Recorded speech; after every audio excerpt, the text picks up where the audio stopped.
Next हम बात करेंगे हेल्थ केयर सर्विसेज जो हमें या तो हॉस्पिटल या फिर जिन पर्सनल्स के द्वारा प्रोवाइड की जाती है। ठीक है, नेक्स्ट सो फर्स्ट हम बात करते हैं एट विलेज लेवल।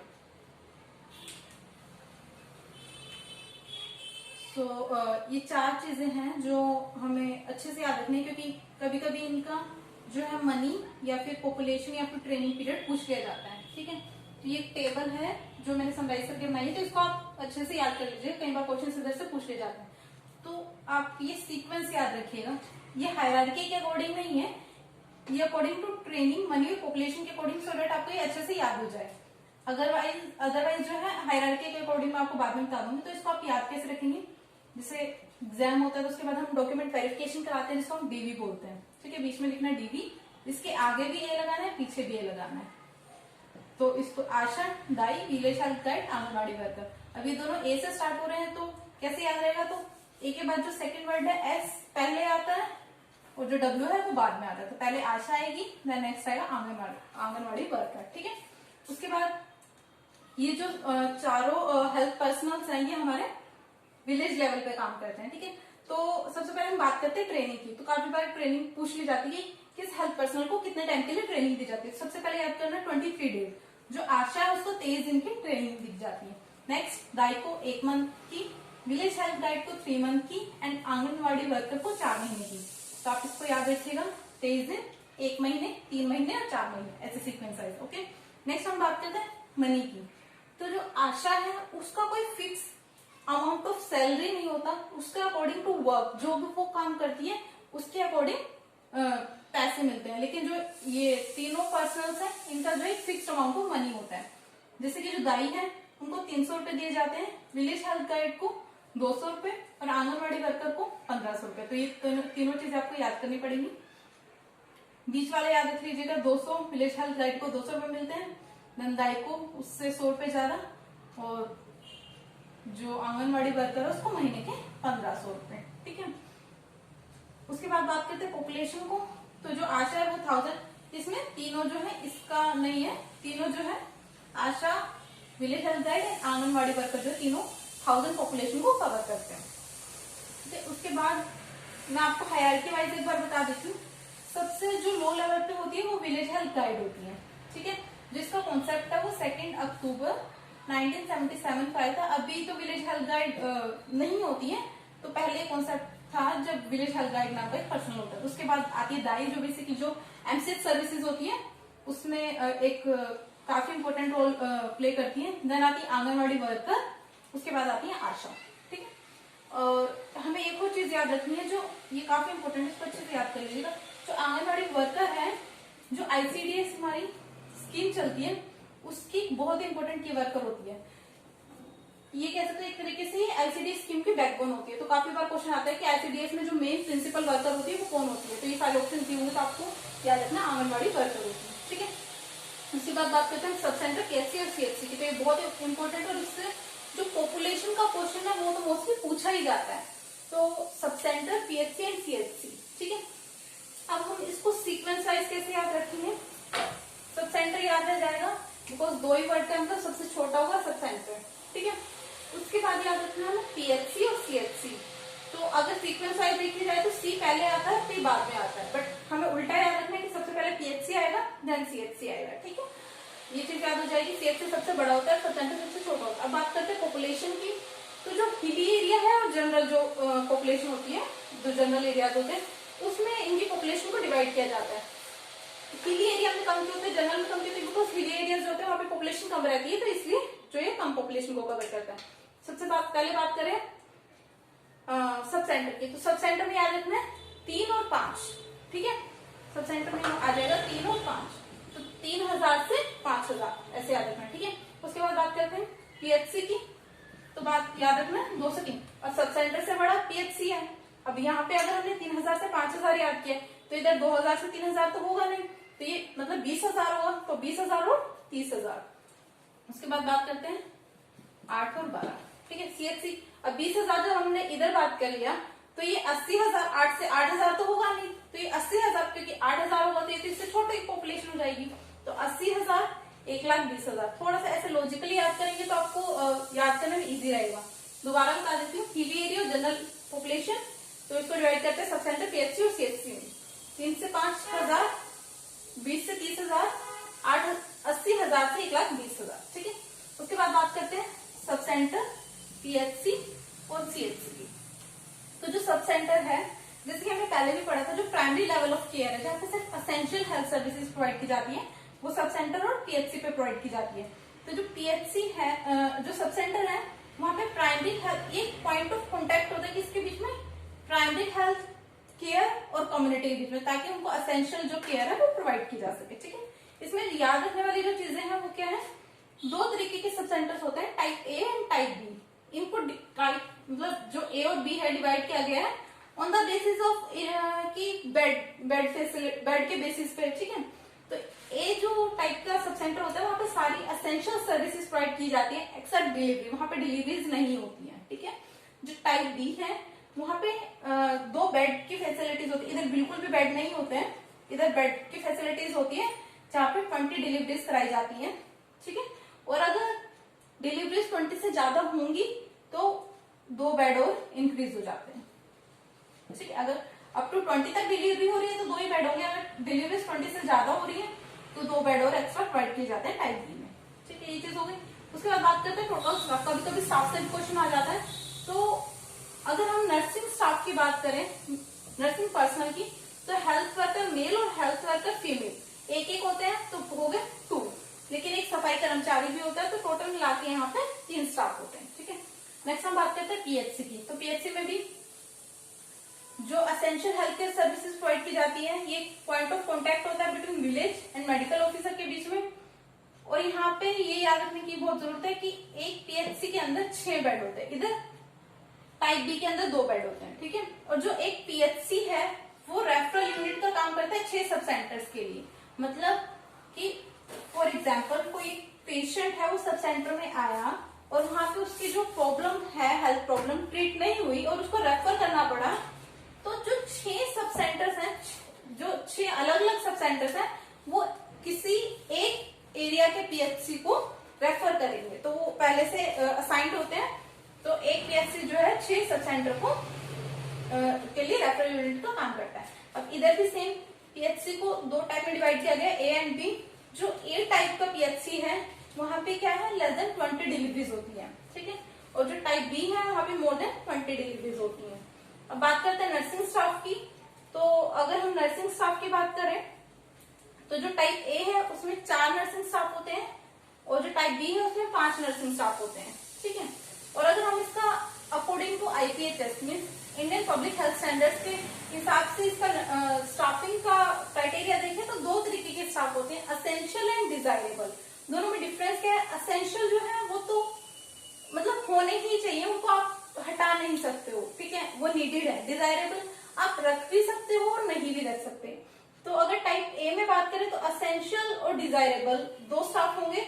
तो असेंशियल जो होते हैं वो 13 होते हैं, और जो डिजायरेबल होते हैं 18 होते हैं टाइप ए के अंदर, ठीक है। और अगर बी की बात करें तो असेंशियल 14 होते हैं, और जो डिजायरेबल है वो 21 होते हैं। ऊपर हमने 4 और 5 जो नर्सिंग स्टाफ की बात की, इसके अंदर सब आ जाएंगे, जो मेडिकल ऑफिसर होंगे, सफाई कर्मचारी होंगे, लैब टेक्नीशियन होंगे, अकाउंटेंट होगा, जो वो सारे आते हैं वो आ जाते हैं। तो आप इसको कैसे याद रखेंगे, टाइप ए और टाइप बी है, तो इसके दोनों के पहले एसेंशियल याद रखिए 13 और 14, ठीक है। और फिर डिजायरेबल याद रखेंगे 18 और 21, ठीक है। उसके बाद बात करते हैं सीएचसी। जैसे हमने पढ़ा जो सेकेंडरी लेवल ऑफ केयर है उसको हम फर्स्ट रेफरल यूनिट भी बोलते हैं। ये क्वेश्चन बहुत बार आया है, सीएचसी क्या है, फर्स्ट रेफरल यूनिट, और यहाँ पे इसके अंदर 30 बेड होते हैं, ठीक है। अब जो एक सीएचसी है वो 4, ये बहुत इंपॉर्टेंट है दोनों क्वेश्चन। एक सीएचसी जो है 4 पीएचसी के लिए रेफरल यूनिट का काम करती है। और बात करें नर्सिंग स्टाफ की, तो टोटल नर्सिंग स्टाफ 21 होते हैं, जिसमें से 19 जो नर्सिंग स्टाफ होते हैं, एक पब्लिक हेल्थ नर्स होती है और एक एएनएम होते हैं, ठीक है। और अगर टोटल स्टाफ की बात करें तो वो 64 होता है। हम एक बार क्विक रिवीजन कर लेते हैं। सबसे पहले हमने बात की विलेज लेवल पे, तो विलेज लेवल पे हमें 4 जो हेल्थ पर्सन उनको याद रखना है।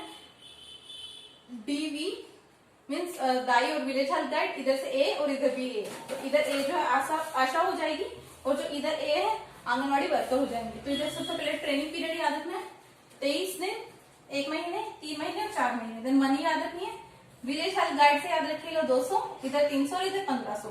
पॉपुलेशन जो है 1000 होगी। उसके बाद बात करते हैं हम जो सब सेंटर पीएचसी और सीएचसी की पॉपुलेशन की, हिली एरिया और जनरल पॉपुलेशन।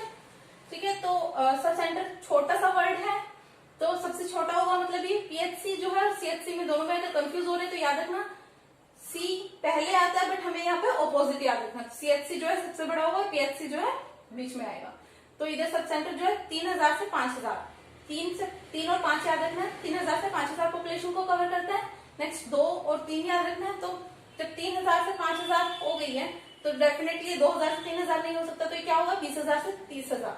अब याद रखना 8 से 12, अब सीएचसी उससे भी बड़ा, तो पॉपुलेशन ज्यादा को कवर करेगा, तो ये 8000 से 12000 नहीं हो सकता, क्योंकि इधर 20000 से 30000 आ गए, तो ये 80000 से 1,20,000 होगा। तो थोड़ा सा लॉजिक से याद रखेंगे। ठीक है, उसके बाद बात करते हैं सब सेंटर पीएचसी और सीएचसी की। तो जो सब सेंटर होता है उसमें 2 टाइप के सब सेंटर्स होते हैं, टाइप ए और टाइप बी। जो टाइप ए है वहां पे सारी एसेंशियल हेल्थ सर्विसेज होती है एक्सेप्ट डिलीवरी, और जो टाइप बी है वहां पे 2 बेड की फैसिलिटीज होती है, बिकॉज वहां पे डिलीवरीज कराई जाती है 20 डिलीवरीज। टोटल स्टाफ की बात करें तो इधर 3 स्टाफ होते हैं, और अगर हेल्थ वर्कर्स की बात करें तो एक मेल हेल्थ वर्कर होता है और एक फीमेल हेल्थ वर्कर होती है। इधर बात करते हैं पीएचसी की, तो इधर 2 बेड होते हैं, याद रखना है। इधर 6 बेड होते हैं, उधर 30 बेड होते हैं। बेड भी लिख देती मैं यहाँ पे, इसके आगे लिख देती 2 बेड, 6 बेड और 30 बेड। ठीक है, ताकि याद रहेगा। उसके बाद जो पीएचसी है वो उसके अंदर 6 बेड होते हैं, और एक पीएचसी जो है 6 सब सेंटर को कवर करता है। टाइप ए टाइप बी 2 तरीके के पीएचसीज होते हैं। इधर लेस देन 20 डिलीवरीज होती है, इधर मोर देन 20। नर्सिंग स्टाफ की बात करें तो इधर 4 होते हैं, इधर 5 होते हैं।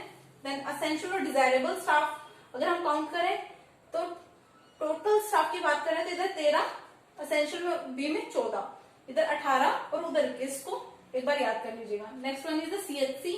जो सीएचसी जो है फर्स्ट रेफरल यूनिट कहलाती है, बहुत इंपॉर्टेंट है, याद रखना। इसके अंदर 30 बेड आते हैं। एक सीएचसी जो है 4 पीएचसी के लिए रेफरल यूनिट का काम करते हैं। टोटल 21 नर्सिंग स्टाफ होते हैं, और टोटल स्टाफ की बात करें तो उसके अंदर 64 होते हैं। और इधर सब सेंटर पीएचसी सीएचसी हो गया। नेक्स्ट आप इधर ही याद रख लीजिएगा कि जो एक पीएचसी है वो 6 सब सेंटर के लिए रेफरल यूनिट का काम करता है, और एक जो सीएचसी है वो 4 पीएचसी के लिए रेफरल यूनिट का काम करता है। ठीक है,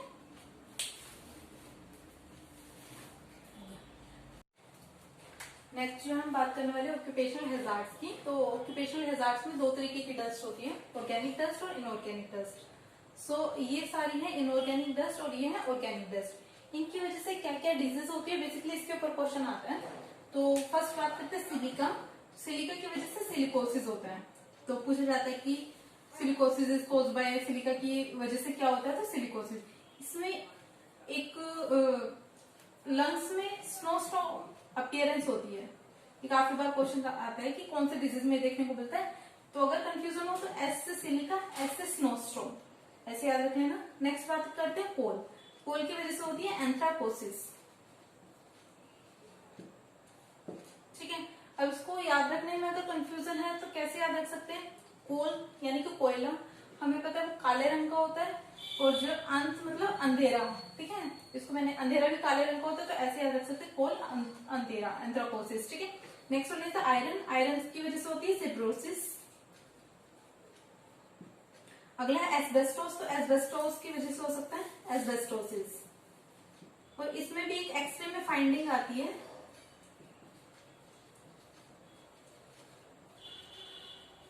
ग्राउंड ग्लास अपीयरेंस। तो अगर पूछा जाए कि ग्राउंड ग्लास अपीयरेंस किसमें सीन होता है, तो एस्बेस्टोसिस। इसको कैसे याद रखेंगे कि ऐसे याद रख सकते हैं, जो एस्बेस्टोस है वो ग्लास की कोई कंपनी है, तो आप इसको ऐसे याद रख सकते हैं। ठीक है, उसके बाद बात करते हैं कॉटन, शुगर केन और ग्रेन डस्ट। जो मेन क्वेश्चन है इन दोनों से आते हैं कि कॉटन और शुगर केन की वजह से क्या डिजीज होती है। कॉटन की वजह से होती है बाइसिनोसिस, और शुगर केन की वजह से होती है बागासोसिस, और ग्रेन डस्ट की वजह से होती है फार्मल लंग। अब आप इसको कैसे याद रखें, कंफ्यूजन बहुत होता है इन दोनों में बेसिकली। तो इसको मैंने ऐसे याद रखा हुआ है शुगर बागासोसिस। कैसे याद रखेंगे कि शुगर मतलब शुगर केन मतलब गन्ना। हम किसी के खेत में चुपके से गन्ना तोड़ने गए तो वो हमको भगा रहा है, तो बागासोसिस। ठीक है। कॉटन फिर अपने आप याद रह जाएगा बाइसिनोसिस, ठीक है। ये दोनों में कंफ्यूजन होता है। ग्रेन डस्ट को कैसे याद रखें? ग्रेन यानी कि जो दाने होते हैं गेहूं के या किसी चीज के मान लो, तो वो बेसिकली किसका काम? फार्मर उनकी खेती करता है, तो ऐसे याद रखते हैं, फार्मर लंग हो जाता है उसकी वजह से, ठीक है। ये याद होगी टेबल, ये बहुत इंपॉर्टेंट है, याद रखना। नेक्स्ट बात करते हैं IMNCI की। इससे भी काफी बार कम्युनिटी क्वेश्चन पूछ लिया जाता है। IMNCI है क्या? इसकी फुल फॉर्म है integrated management of neonatal and childhood illness, ठीक है। कभी कभी फुल फॉर्म भी पूछ ली जाती है। और बेसिकली इसका काम क्या होता है कि हम चाइल्डहुड इलनेस को कैसे मैनेज करेंगे, उसके लिए IMNCI वर्क करती है, ठीक है। इसके अंदर बेसिकली 3 कलर कोडिंग होती है, पिंक, येलो एंड ग्रीन। इन्हीं के ऊपर क्वेश्चन पूछा जाता है। तो हम नीचे से स्टार्ट करते हैं। सर ग्रीन है, हमें पता है ग्रीन कलर जो है कि सब कुछ ठीक है, ग्रीन कलर उस चीज का सिंबल होता है, ठीक है। और पिंक यानी कि हम इसको रेड में कंसिडर कर सकते, कुछ डेंजर साइन होता है, ठीक है। तो अगर कोई बच्चा है, उसको आप होम एडवाइस दे रहे हैं, मतलब उसकी मदर को होम एडवाइस दे रहे हैं, तो वो किस कलर कोडिंग के अंदर आएगा? ग्रीन के अंदर, ठीक है। येलो में आप उसको ट्रीटमेंट दे रहे हैं एंड देन उसको घर भेज दे रहे हैं, होम भेज दे रहे हैं। पिंक में बच्चा बहुत ही ऐसी कंडीशन में कि आपको रेफर करना पड़ेगा, क्योंकि पिंक मैंने बताया यानी कि रेड, तो आप डेंजर से इसको रिलेट कर सकते हैं, तो आप इसको प्री रेफरल ट्रीटमेंट देंगे एंड देन जब जहां भी आपको रेफर करना है फिर बच्चों को रेफर कर देंगे। तो ये 3 चीजें याद रखनी है। नेक्स्ट हम बात करते हैं ग्रोथ चार्ट की। तो इसको रोड टू हेल्थ कर्व भी बोलते हैं, कभी कभी इसका ये दूसरा नाम पूछ लिया जाता है। तो ये बहुत ही इंपॉर्टेंट है, काफी क्वेश्चंस में, काफी एग्जाम्स में आ चुका है। और इसके अंदर बेसिकली हम जो है बच्चे की ग्रोथ एंड डेवलपमेंट को असेस करते हैं, ठीक है। और ये किस चीज से असेस किया जाता है? हमें पता है कि जो वेट है वो मोस्ट सेंसिटिव इंडिकेटर होता है to assess the growth and development of child. तो बाय वेट हम इस चीज को असेस कर सकते हैं। और weight by age is the most sensitive indicator to assess the growth and development of children, ठीक है। ये चीजें हो गई। नेक्स्ट हम बात करने वाले ESI एक्ट। तो हम बात करते हैं फैक्ट्री एक्ट की। तो फैक्ट्री एक्ट जो है, इसका एस्टेब्लिशमेंट बेसिकली 2 कंडीशंस में हुआ है कि जहां 10 या 10 से ज्यादा वर्कर्स काम कर रहे हैं और जहां पावर यूज हो रही है, यानी कि इलेक्ट्रिसिटी यूज हो रही है। और सेकेंड, जहां 20 और 20 से ज्यादा वर्कर्स काम कर रहे हैं बट इलेक्ट्रिसिटी यूज नहीं हो रही है। तो कभी कभी एग्जाम में पूछ लिया जाता है, तो ये दोनों चीजें याद रखनी है। नेक्स्ट हम बात करते हैं स्पेस की। तो स्पेस की बात करें तो एक वर्कर को 500 क्यूबिक स्पेस जो है क्यूबिक फीट स्पेस की जरूरत होती है। तो कैसे याद रखेंगे? एस जो है थोड़ा सा सिमिलर लग रहा है 5 से, तो 500 याद रख सकते हैं। नेक्स्ट बात करते हैं सेफ्टी ऑफिसर। तो 500 वर्कर्स के लिए एक सेफ्टी ऑफिसर होता है। तो इसको भी सेम मैंने एस और 5 जो सिमिलर लगता है तो उसकी टेक्निक से याद किया, ठीक है। नेक्स्ट बात करते हैं वेलफेयर ऑफिसर की। तो 1000 यानी कि 500 का एग्जैक्टली डबल 1000 जो वर्कर्स है उसका एक वेलफेयर ऑफिसर होता है। उसके बाद बात करते हैं क्रीच की। तो मोर देन 30 जो है क्रीच फैसिलिटीज अवेलेबल होती है। नेक्स्ट बात करते हैं वर्किंग आवर्स की। वर्किंग आवर्स की बात करें तो 1 वीक में जो एक वर्कर है 48 आवर्स काम कर सकता है। और पर डे की बात करें तो 9 आवर्स, ठीक है।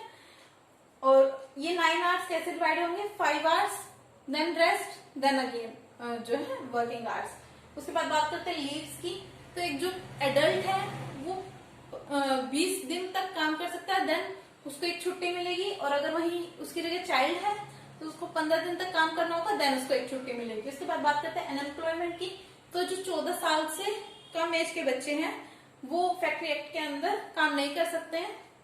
और अगर बात करें 16 to 18 ईयर्स तक की, तो इनका जो टाइम है काम करने का वो 6 AM to 7 PM होगा। मतलब उनको नाइट ड्यूटी जो है स्ट्रिक्टली प्रोहिबिटेड होती है, वो नाइट ड्यूटी में काम नहीं कर सकते हैं। उसके बाद बात करते हैं हम ESI एक्ट की। ESI एक्ट की बात करें तो इसकी फुल फॉर्म है एम्प्लॉयमेंट स्टेट इंश्योरेंस एक्ट, 1948 में आया था।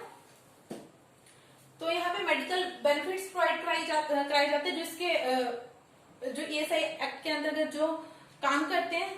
देन नेक्स्ट वन इज इसमें किसी भी तरह की फर्स्ट एड सर्विसेज हो सकती है या फिर कोई स्पेशलिस्ट सर्विसेज हो सकती है। देन सिकनेस बेनिफिट की बात करें तो सिकनेस बेनिफिट की बात करें तो इसमें 91 डेज तक जो है अगर किसी पर्सन को कोई डिजीज हो जाती है तो उस केस में इसको जो पर्सन है उसको लीव मिलती है विद जो है उसकी वेजेस के साथ में 90% वेजेस के साथ में। बट अगर कोई क्रोनिक डिजीज है जो कि उनके पास एक लिस्ट है, उन डिजीज के लिए, उन क्रोनिक डिजीज के लिए 365 डेज तक जो है सिकनेस लीव्स मिल सकती है। देन नेक्स्ट बात करते हैं मैटरनिटी बेनिफिट्स की।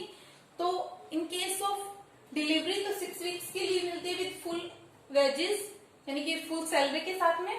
और अगर बात करें हम मिस कैरेज अगर किसी लेडी को हो जाता है तो उसको 2 वीक्स की लीव मिलती है, ठीक है। देन बात करते हैं डिपेंडेंट बेनिफिट्स के। डिपेंडेंट बेनिफिट्स क्या होते हैं कि फॉर एग्जाम्पल कोई एक पर्सन है घर में, वही जॉब करता है तो हर कोई उसके ऊपर डिपेंड है, तो अगर उसको कुछ हो जाता है तो इन दैट केस 70% जो है उसकी वेजेस, जो उसकी सैलरी है उसका जो है जो पर्सन है उसको मिलता है, ठीक है। देन फाइनेंस की बात करें तो फाइनेंस में क्या है, जो ESI एक्ट के अंदर है 1.75% जो है वो तो एम्प्लॉय देता है और जो 4.75% है वो एम्प्लॉयर जो प्रोवाइड कराता है, ताकि जो है ESI सर्विसेज जो है प्रोवाइड की जा सके। तो ये काफी इंपॉर्टेंट है, याद रखना। 1.75 और 4. जो ज्यादा वाला है वो मालिक, एम्प्लॉयर यानी कि मालिक, एम्प्लॉय मतलब जो वहां पे काम कर रहा है। उसके बाद यहाँ पे एक और चीज आती है फ्यूनरल बेनिफिट्स, ESI के अंदर मिलते हैं। कितने मिलते हैं? 5000। रिहेबिलिटेशन बेनिफिट्स मिलते हैं जो कि ₹10 होते हैं। नेक्स्ट एक राजीव गांधी श्रमिक योजना होती है जो 1 अप्रैल 2005 में स्टार्ट हुई थी। ये किसी एग्जाम में क्वेश्चन भी आया था। तो इसमें क्या है कि पूछा जाता है कि राजीव गांधी श्रमिक योजना कब स्टार्ट हुई थी, किसके अंदर आती है, तो ESI एक्ट के अंदर आती है। इसमें क्या होता है कि ड्यू टू एनी इशू, अगर जो फैक्ट्री है, जो भी चीज है, अगर वो बंद हो जाती है या तो कुछ मतलब without any information to the employee, तो उसके लिए जो भत्ता, इसको एक तरीके से बोलते हैं, जो अनएम्प्लॉयमेंट बेनिफिट है वो एम्प्लॉय को, जो एम्प्लॉयर है उसको, एम्प्लॉय को देने पड़ते हैं। तो उसको बोलते हैं राजीव गांधी श्रमिक योजना।